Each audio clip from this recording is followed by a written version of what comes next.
Here is the question.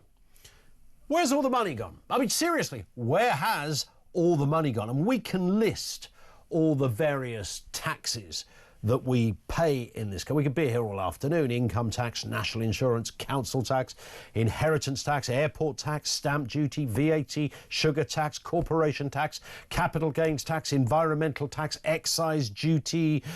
The miserable list goes on. But it's council tax that is under the spotlight today because, of course, the 2025 bills are in. Ka-ching for the council. They've arrived. You will have noticed something on your bill. You don't even have to look that hard.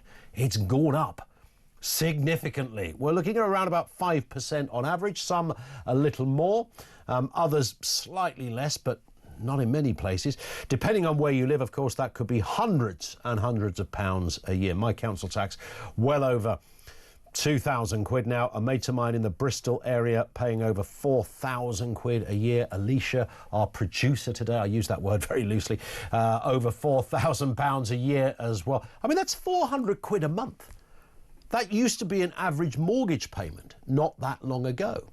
Now, you could just about digest all of this. Can you go, all right, okay, fair enough. You know, but we live in great times. Everything's fabulous. A super smooth, well-oiled, efficient machine of blighty-based joy. That's what you could say. But we don't have that. We have potholes, lack of police, can't get an ambulance, queues at A&E, queues to see a GP, waiting lists for an operations, dustbins not being collected on a weekly basis any longer, the postal service in disarray, the postman hardly knocks once, let alone twice. That's another good movie for Alex's list. I mean, the horrendous catalogue of stuff that simply does not work anymore seems to be growing not by the week or the month, but by the minute in this country. Where has all the money gone? Straightforward question. 0344 499 1000. But of course, the council tax rise is made even more peculiar because this Labour government, bearing in mind when politicians make a promise, they tend to sort of dress it up a little bit with a bit of camouflage. A safety catch attached so that they can say, no, I didn't mean that when I said that. I meant actually something else.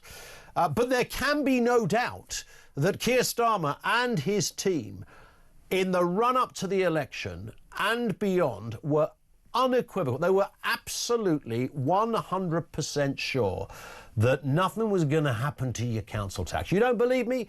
Have a little listen and a look at this. I'm determined to put money back in the pockets of working people. And that's why a Labour government would freeze council tax this year. No ifs, no buts. Labour would freeze council tax next year. We're going to freeze council tax next year. You could rip up that council tax bill because you would not pay a penny more than you paid last year. Yes, you heard it right. Not a penny more on your council tax. None of those pledges in our manifesto requires increases in council tax. No, we're not planning to reform council tax. That is what we would do in government. What is he going to do? What a Labour government would do and announce an immediate freeze in council tax bills. We're often asked the question, when you criticise the government, what would you do? Well, we're saying what we would do. We would freeze council tax. Yeah, freeze council tax. And it echoes into the spooky corridors of Westminster. I mean, they could not have been more clear on that. We will not raise council tax. I don't know how they've got quite a free pass on this. I don't even know if Kemi Badenoch has given a royal thrashing to the Prime Minister at PMQs on this one. They were quite clear, we won't raise council tax, and it's that particular tax that is under the spotlight here. I mean, we'll talk generally about where the money... I'm just simply asking the question, where has all the money gone? 0344 499 1000. And even if you wanted to go, well, look, you know, the Channel migrant issue, the millions a day on that, yep, absolutely. That doesn't explain where all the money has gone. What has happened over the last X amount of years that has left us in this situation with council tax bills that are now the equivalent to a mortgage payment per month and services literally falling apart around us? And no sign, by the way, just to compound the misery, no sign that they're going to get better. I hate bringing you bad news on a Friday, but it's pretty grim out there, which is why we've enlisted the services of Charlie Downs to come on and brighten things up. Charlie, how are you? I'm very well. I always like to do my best to bring some optimism and energy to the show, but it's pretty bleak news today, isn't it? I mean, on the economic front, it's looking bad. I mean, Yes. it's council tax issue, of course, but there's also this talk of Labour's forecasts being slashed in half, growth stagnating, and it's looking pretty poor. Indeed, and we will come to all of those stories. But let's start with Heathrow. What is happening there? Heathrow Airport, as we now know, forced to close. I mean, this is huge. I mean, this is big in terms of a country's infrastructure when the biggest airport, certainly the biggest airport, the busiest airport in Europe and one of the busiest in the world, closes, because the knock-on effects, of course, not just that airport, it's all the other airports that would have been flying into that airport, all the breaks, all the different vacations, all the different business trips, whatever it is. It's massive, this. So it's been forced to close. Significant power outage apparently caused by a fire. Travellers face mass disruption. It's worth remembering, by the way, Rachel Reeves has previously championed the need for a third runway to further expand the airport's capacity. It seems, at least though for today, Heathrow is struggling to keep its existing ones and get things off the ground. Let's have a reminder of what the Chancellor said on this. I have always been clear that a third runway at Heathrow would unlock further growth, boost investment, increase exports, and make the UK more open and more connected. Yeah, well, the airport's not open. That's the difference there, Charlie. I mean, electrical fire, it's now being investigated, possible sabotage, which I guess is maybe that's procedure that they will always look into that potential aspect, but huge delays affecting 250,000 passengers. It's astonishing that our infrastructure in this country is so fragile. Do you think this kind of thing would happen in China?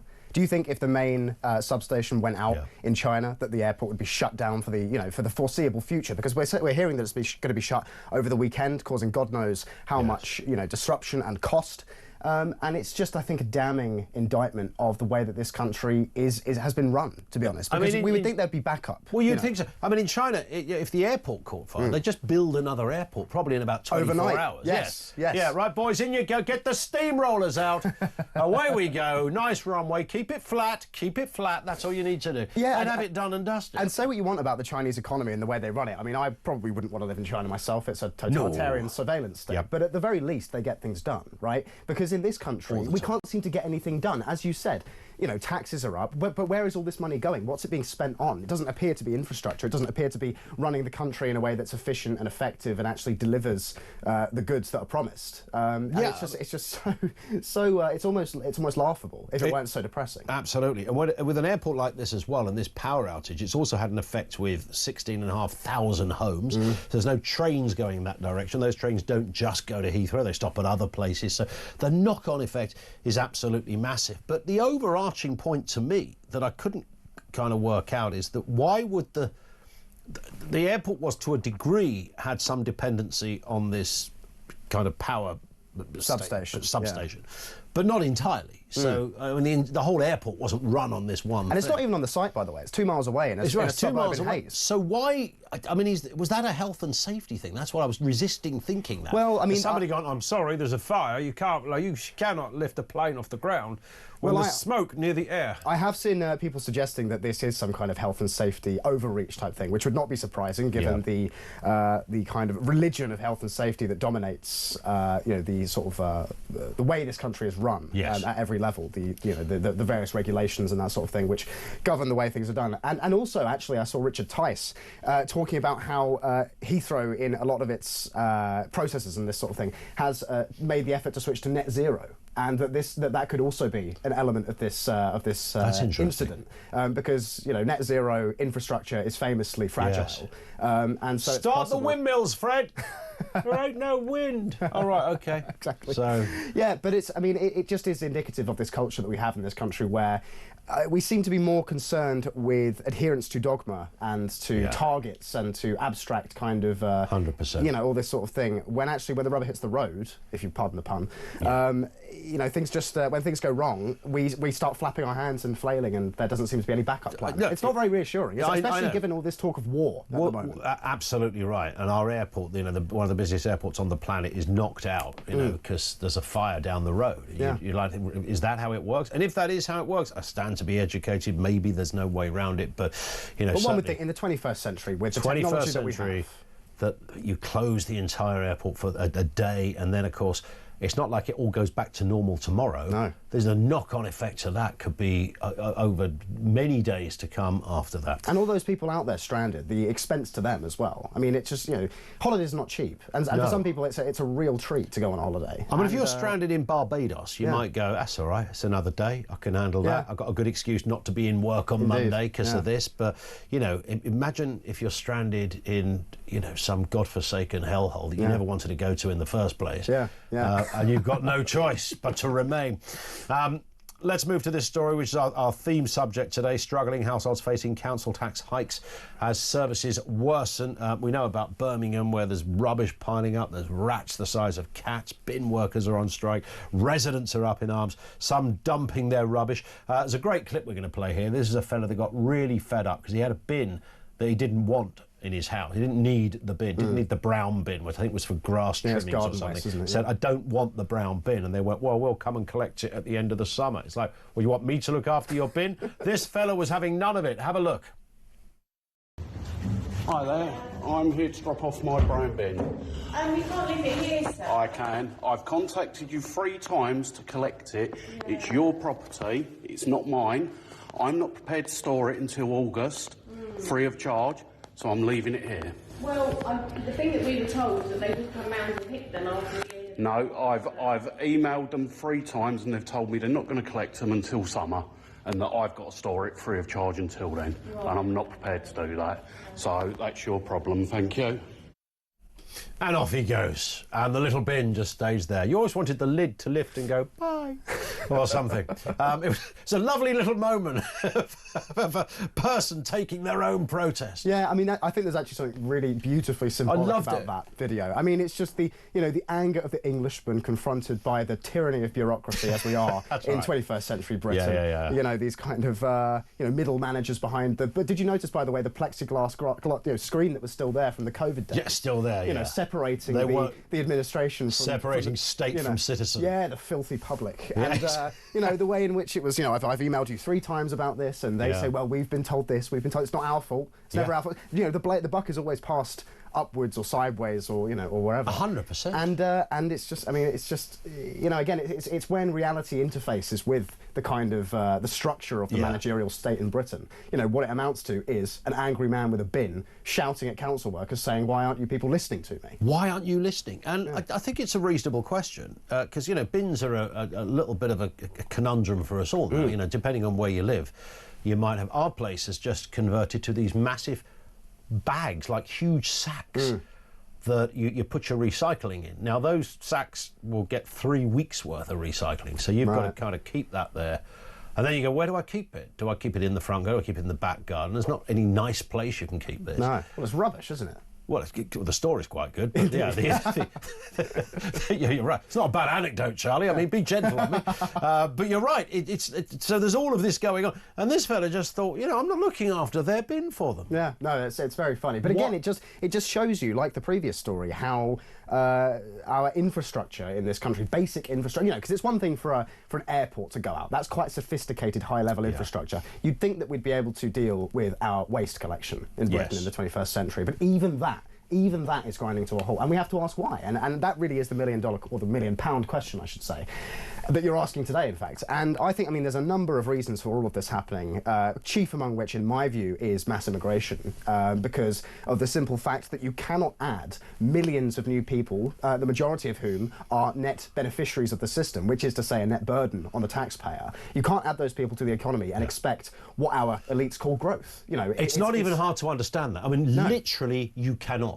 It's square pegs and round holes. Exactly. You cannot do that. And figures from the Centre for Migration Control indicate that, according to the ONS, in 2023, in order to break even, as it were, to put more into the system than you take out, a citizen would have to earn about £47,000 a year, right? Yeah. And for the skilled worker migrants that came in that year, only 20% of them were breaking that threshold. So 80% of the skilled worker migrants, mind you. So this doesn't account for dependents, low-skill migrants or anything else, or students for that matter.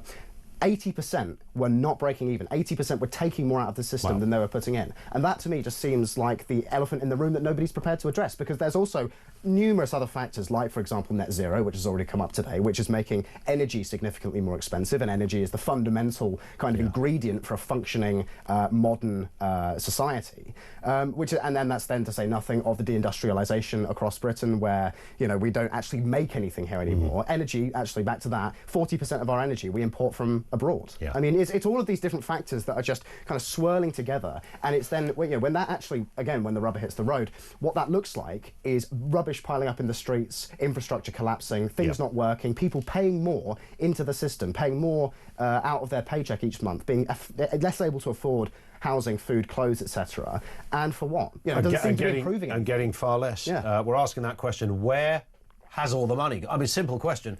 What is your answer to that? Charlie had some thoughts on that. Thoughts from you? 0344 499 1000. Where has all the money gone? And also, is there anything that's got a whole lot cheaper? Message us on that one, 87222. Is there a thing out there, an activity or an item or something where you came home, sat down and go, oh, it's got so much cheaper than it used to be? Anything? Anyone?